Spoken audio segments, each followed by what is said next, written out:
Hi guys, y'all have been asking some amazing questions lately, so I went through and picked out a few today that you left under the video where I told you to leave more questions, things you wanted to talk about, learn about, cover. And you did. And I went through and I picked out several, but I wanted to keep them united by a theme. The ones that I picked out to talk about today, and we may have to do more than one video to cover them all because some of them are, there's a lot of information that goes along with some of these things.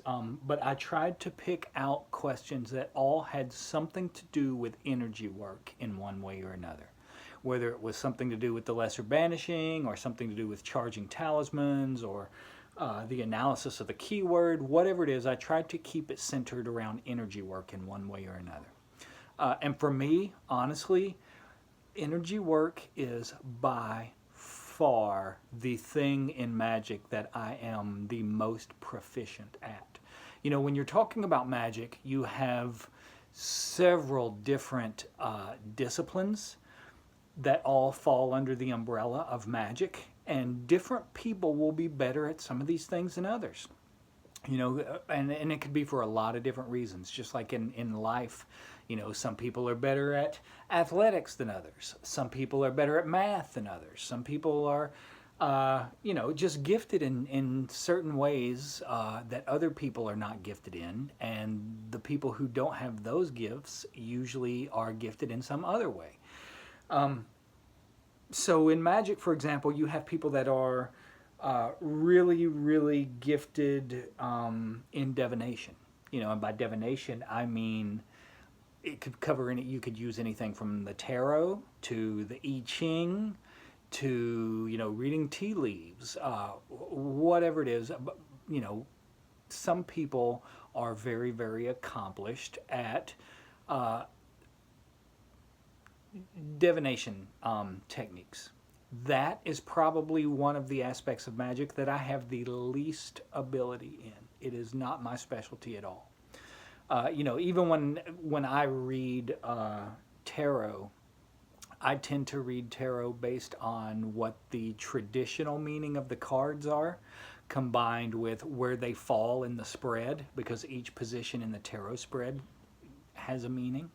And that combined with the meanings of what the figures in the cards are doing, as well as numerology, the number of every card like corresponds to a planet, what have you. That's the way I do it. I don't really use much intuition when it comes to doing any kind of divination technique. Another example of things that people specialize in is healing. Some people spend their entire lives learning about different methods and techniques and ways to do healing work. That's a really big area that a lot of people go into, is healing. But for me, it is energy work. Not only, and I think, when I'm talking about being proficient at it, I can move massive amounts of energy through invocation processes, not just using angels, but also like pulling energy into myself and then pushing it out and using it.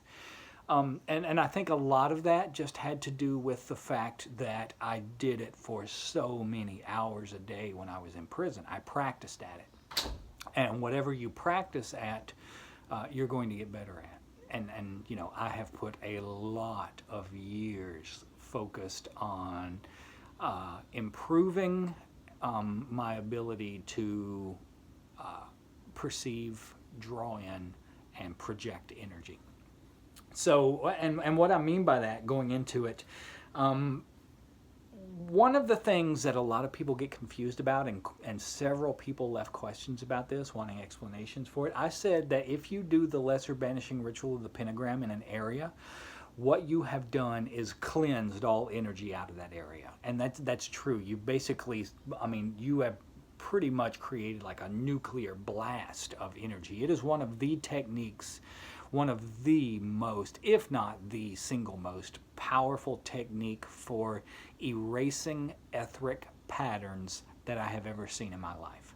What I mean by erasing etheric patterns, For example, if you're really, really depressed, or if you're really, really angry, or you're feeling some other emotion, whenever you go into doing the lesser banishing ritual of the pentagram, and you do it 2 or 3 times back to back without stopping, you'll notice at the end of that time, you won't feel whatever it is you felt whenever you were going in anymore. You won't feel the anger, or you won't feel the depression, or whatever it is. And that's because when you feel things, that emotional energy leaves patterns in your aura. Well, whenever you do the lesser banishing, you blast everything in that energy with a tremendous force of divine energy that erases etheric patterns. You have erased the etheric patterns that you were creating in your own aura. Well, not only does it do this in your own aura, but it does it to anything in the space where you are doing the ritual. So people are asking, for example, if you charge a talisman and then you do the lesser banishing ritual of the pentagram around the talisman, does it erase the work you've put into it? Absolutely. And I learned that the hard way. You know, there were times when I put so much work into charging a talisman or a thought form or something like that, and then turned around and did the lesser banishing ritual afterwards without realizing what I was doing. So keep in mind also, there are 2 different ways or 2 different things you're doing when you put energy into something, whether it's a talisman or a wand or bringing it down into the room. You can charge something, which means you are kind of programming that energy to carry out a specific function, you know, like protection or prosperity or love or whatever it is. So you are kind of imprinting an etheric pattern within the energy that you're putting into something when you charge it. You are charging it with, and that pattern is created by your intention. When you put the energy in it, you have the intention of that energy doing a very specific thing, carrying out a very specific purpose. That's what charging is. Consecrating something, on the other hand, means to put as much divine energy as you possibly can into something, you know, like say a wand, for example, but you don't put an intention into it. You just put the energy into it to build it up over time. And the reason you would want to do that is because you want to build more and more and more energy into it so that it will help you do whatever ritual you're doing with that tool. But you're not programming that tool to carry out a specific purpose or function. So someone asked, is there something you can do to keep from how do you keep from banishing the energy off of a talisman? How do you keep from erasing the etheric energy? My point about the consecration, when you do the lesser banishing around something that has been consecrated, it doesn't erase anything. It doesn't change anything because you haven't created an etheric pattern. You just put pure raw energy into it. It's the etheric patterns that get erased from the energy, not the energy itself. So things you can do, for example, to keep that from happening, the thing I always do, for me personally, is take something I have charged out of that space. If I put a lot of energy into a candle or a talisman or a piece of jewelry or whatever it is, and when I charge something, I charge the hell out of it. You know, I will spend hours, days, sometimes weeks putting energy into something. So that's a lot of work, and I'm very, very careful not to undo what I've done. So I take it out of the space. I will take it and put it in another room even sometimes, or at least move it out of the space, out of the circle where I'm going to be doing the LBRP. Some things, on the other hand, for example, that either can't be moved or that you don't want to move for some reason, one of the things that I do, for example, is I wrap the item in a cloth, a black cloth. Black absorbs energy the way it absorbs heat. I mean, that's why it absorbs heat, because heat is energy. When you wrap an item in black cloth, then that tends to protect the etheric patterns inside of it from being bombarded with that blast of energy.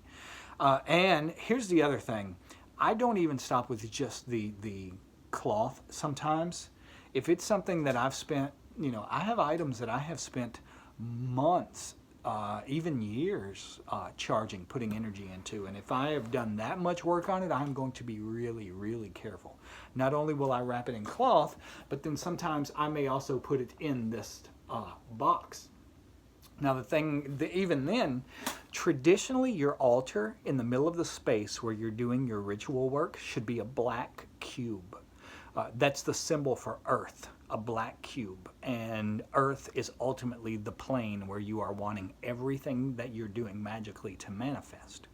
So traditionally your altar is a black cube. What I did, my altar, my temple is in my living room. I live in a New York City apartment where space is not something you have a lot of.